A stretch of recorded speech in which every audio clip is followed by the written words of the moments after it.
Tomato ketchup हे मुलांच्या फार आवडीचं झालं आहे.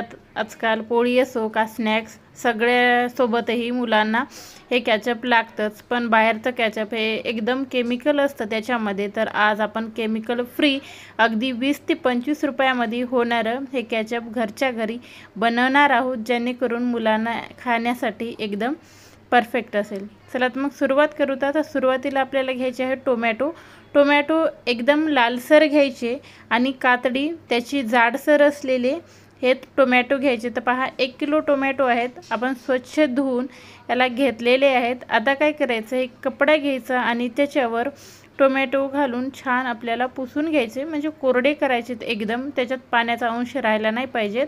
आता काय करायचे, टोमॅटोचा जो खालचा भाग असतो देठाचा तो आपल्याला कट करून घ्यायचा आहे आणि या पद्धतीने आपल्याला याच्या फोडी करायच्या आहेत, जेणेकरून हे लवकरात लवकर शिजल्या जातात. त्याच्यामुळे शक्यतो खूप जाडसर करायचे नाहीत. तर या पद्धतीच्या आपल्याला फोडी करून घ्यायच्या आहेत. एकाच्या आपल्याला 10 ते 12 अशा फोडी करून घ्यायच्या. तर या पद्धतीने आपण सर्वही टोमॅटोचे असंच कट करून घेणार आहोत. फार वेळ लागत नाही आणि केमिकल फ्री हे केचप घरच्या घरी तयार होतं. तर पहा सर्वही टोमॅटोच्या फोडी आपल्या करून झालेल्या आहेत. आता काय करायचं आहे, आपल्याला कढईमध्ये अजून जिन्नस घालायचे. त्याच्यामुळं टोमॅटो आपण गॅसवर ठेवलेले नाहीत, खालीच ठेवलेत आणि कढईमध्ये हे घालून घेतले. त्याच्यानंतर आपल्याला त्याच्यामध्ये घालायचे आहेत लसण पाकळ्या. तर पहा 20 ते 25 लसण पाकळ्या घातल्यात, 3 ते 4 कांदे घातलेले आहेत आणि 2 इंच आल्याचे तुकडे घातलेले आहेत. तुम्ही कांदा आणि लसूण वापरत नसल्या तर नाही घातल्यात तरीही चालेल, पण एकदम मार्केटसारखी चव याला नक्की येते. त्याच्यामुळे कांदा आणि लसूण हे नक्की घाला.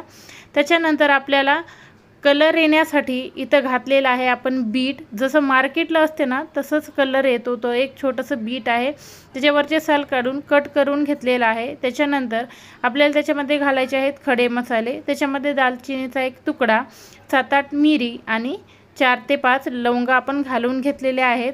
अगदी आपल्याला थोडंसं मीठ घालायचं आहे, जेणेकरून काय होईल, आपला टोमॅटो हा खूप लवकर मऊ पडेल. त्याच्यामुळं काय करायचं, आपल्याला नमक घालून याला हलवून घ्यायचे. आता गॅस आपण चालू केलेला आहे आणि याला हलवत असं शिजवून घ्यायचं आहे.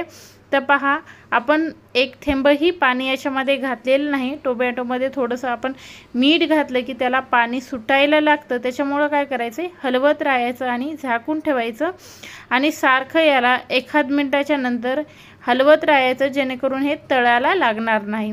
पहा आता याला आपल्याला शिजवून घ्यायचं आहे.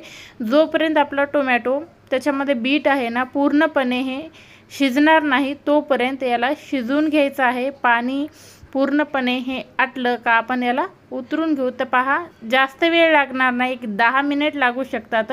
अधूनमधून याला हलवत राहायचं आणि या पद्धतीने आपल्याला शिजवून घ्यायचं आहे. तर पहा आपण पाणी थोडंसं आहे, आता याला हलवत राहायचं, म्हणजे पाणी हे पूर्णपणे आटल्या जाईल. तर पहा टोमॅटो आणि त्याच्यामध्ये जी बीट घातलं आहे, कांदा वगैरे सर्व एकदम छान हा शिजला गेलेला आहे आणि पाणीसुद्धा याच्यातलं एकदम कोरडं असं झालेलं आहे.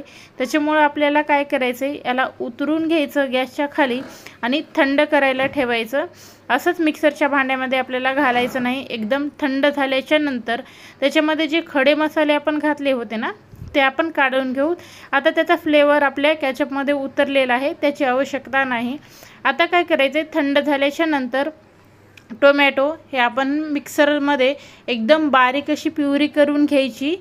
त्याच्यामध्ये चंक्स नाही राहिले पाहिजे. तर पहा एकदम आपण बारीक अशी प्युरी करून घेतलेली आहे. आता असंच आपल्याला कढईमध्ये घालायचं नाही, तर याला आपण चाळणीने चाळून घेणार आहोत. तर आपण याच्यामध्ये बीट घातलं होतं ना, त्याचे एकदम छोटे छोटेसे धागे राहतात. त्याच्यामुळं काय करायचं, चाळणीमध्ये घालून याच्यामध्ये या पद्धतीने आपण सर्वही एकदम छान याची प्युरी वेगळी करून घेतलेली आहे. आता काय करायचं, जी कढई आपण पहिलं ठेवली होती ना तीच कढई परत आपण गॅसवर चढवलेली आहे आणि ही प्युरी त्याच्यामध्ये घालून घ्यायची. आता आपल्याला इथं घालायचं आहे व्हिनेगार. तर 100 ग्राम व्हिनेगार म्हणजे अर्धा कप इथं मी घालून घेतलेला आहे. त्याच्यानंतर आपल्याला घालायची आहे इथं साखर. साखरसुद्धा मी 100 ग्रामच घातलेली आहे, तुम्ही आवडीनुसार कमी जास्त याला करू शकता। त्याच्यानंतर आपण त्याच्यामध्ये घातलेलं आहे मिरची पावडर, तर 1.5 चम्मच इतकं मी मिरची पावडर घातलेलं आहे। हे सुद्धा तुमच्या आवडीनुसार तुम्ही थोडंफार कमी जास्त करू शकता। त्याच्यानंतर चवीपुरतं मीठ घालायचं आणि छान याला हलवून घ्यायचं, जेणेकरून सर्व व्यवस्थित सर्व बाजूला हे जिन्नस लागल्या जातात। आता आपल्याला काय करायचं, याला हलवून घेतलं की याला अर्धा तास आपल्याला शिजवून घ्यायचं आहे। अधूनमधून हलवत राहायचं आणि याला शिजवून घ्यायचं आहे, म्हणजे एक 6 महिने याला काहीही होणार नाही। असंच जसं मार्केटमध्ये मिळते ना तसंच केचप केमिकल फ्री आपल्या घरी हे तयार होतं।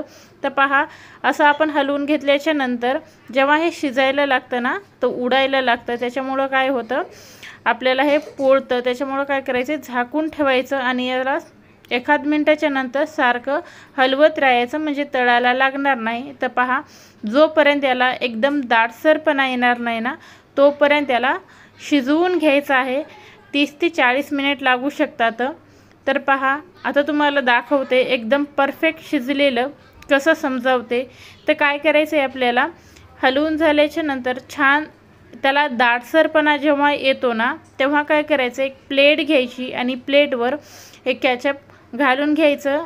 आणि पहा, जेव्हा आपण घालतोय ना तर एकदम ते खाल्ल्या भागाला सरकत नाही, त्याच्यामध्ये पाण्याचा अंश असला ना एकदम सरकुनी खाली येतं। तर पहा, एकदम छान दाटसरपणा याला आलेला आहे। जेव्हा आपण कलत्याला सुद्धा या भागा असं पलटवतो ना त्याला सुद्धा वेळ लागतो खाली पडण्यासाठी।